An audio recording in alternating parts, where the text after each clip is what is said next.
What's good, peeps? It's your boy Eduard Todor. So today we're going to be talking about one of the hardest things I have ever done, period. This was a 10-day meditation, vipassana meditation, out in the middle of nowhere, where you weren't allowed to talk to anyone for 10 days.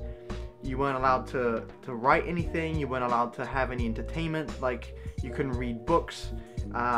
It was just complete, like, meditation isolation type thing. 10 days. Pretty insane. So to give some backstory, the last year of high school I got diagnosed with adult ADHD, but not hyperactive, just inattentive. So essentially, basically what it is I have trouble with executing tasks unless there's external stimuli. So everything I do, that's why the videos work so well for me, is because people ask me, how do you post every day, dude? That's insane. No, the question is, how do you not post every day? For me, the every day is the only way to post, because if I give myself an allowance of, like, oh, I just have to put 2 videos this week or whatever, right? Or it's flexible and people are okay with me posting whenever, then I won't post. It just won't happen. I'll just procrastinate the videos for as long as I can. So if I have to do one every day, that locks me in, it makes me do it. Anyway, so my idea was meditation would help me with basically executing tasks regardless of, how much fun I'm having and whatnot, which seems to be the thing I'm lacking in anyway. Because I figured, like, if you can do nothing for, 10 days straight, then you can do tasks that need to be done. You know what I mean? You learn how to adapt. So that was my idea going in. Anyway, so we get there. It's in the middle of nowhere. It's just surrounded by nothing. It's really, really quiet.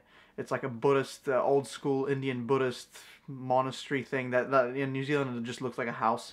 And everyone had like a little room, separate room. And, you slept on a mattress and nothing else in the room, and yeah, you basically legitimately meditated for 10 hours a day. It started off with, like, not that many, and then it built up over, over the 10-day period. So by the end of the day, by the 10th day, you were meditating 10 hours a day, no breaks, nothing, right? Because initially you had a session, then you had some free time. You had a session, you had some free time. But by the end, the free time, you were supposed to meditate anyway. So it just became so exhausting. It was probably one of the hardest things I'd ever done. My friend Vanya was with me, and he actually said he found it easier as he went through it. Whereas for me, it just continually got harder and harder every day. It was so hard for me to focus. It was so hard for me to, keep my mind on that one, aspect of meditation that we needed to do. So yeah, I won't go into details about this whole meditation thing.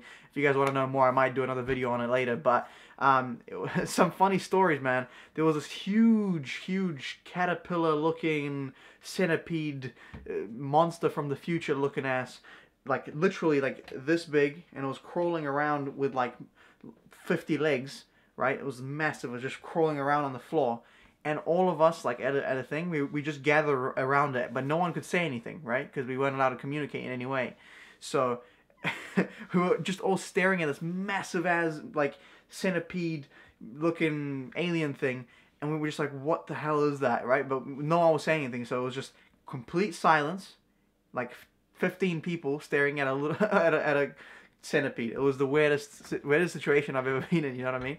But it was very interesting, because it was just people minding their own business, but everyone got attracted to that one thing, Another story was there were like possums around that knew that they weren't going to get harmed, because out here possums are pests, so you can kill them. But because this was a Buddhist monastery, or Buddhist retreat, whatever, they don't kill animals, right? So they knew for a fact that they weren't going to get, like, they had no problem. So they would just, like, walk past us. They would just climb a tree and just hang and look at us, like all these possums and shit. And apparently one guy that did the course with me, the retreat, he was walking along the fence, and his hand, like, he was just walking around, and his hand grazed something soft, and he's like, what the hell was that? And then one of the possums took a swipe at him, and he, like, pulled his hand away, Yeah, so, like, all these crazy nature stories, right? Like, you heard a lot of shit, because it was in the middle of nowhere. But the coolest thing was, on the breaks, you could go and take a long walk around, like, the forest area, and there were glowworms. So you could walk around the bush, and you could see massive, like, you know, spots where it's just lit up glowworms. Man, it was really cool, man. It was really cool. So I don't know where the moral of the story is at this point, but yeah, that's probably one of the hardest things I've ever done. The fact that we weren't allowed to, you know, have any entertainment made it really, really hard. You know, if I had cards on me for 10 days, I'm sorted, mate. I don't need a, you know, the amount of ideas I had in that 10 days, man, because we couldn't do anything, you know, ideas would pop in your mind, like card trick ideas. And you're like, damn it, I can't try it out and see if it works, you know. It was quite frustrating, but it was definitely one of the hardest things I'd ever done. Yeah, not sure where I'm going with this, but that's what happened. So by the time I finished this 10-day thing, getting reintroduced to talking to people was very strange. You know, initially, I would talk really slowly, right?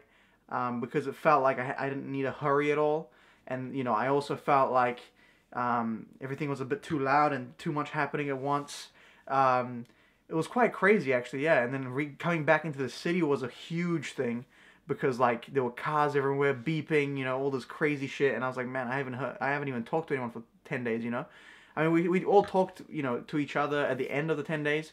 But, you know, like, apart from that, it was like just coming out from the jungle, you know. Yeah, so my speech was much slower, you know. I wasn't in a hurry to get my point across, which is something I often struggle with. It was a very strange feeling, reintegrating into, like, speaking with people and interacting. But anyway, I don't know where I was going with that. I guess I just wanted to let you guys know what, you know, one of the things I'm proud of doing at some point in my life. I'll see you guys back tomorrow with more reactions. Thank you for watching. Follow me on all social media platforms, Instagram, Facebook, Twitter, all the links are down below.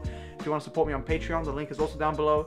And as always, matter of respect, much love, stay lit, and I'll see you in the next one. Peace!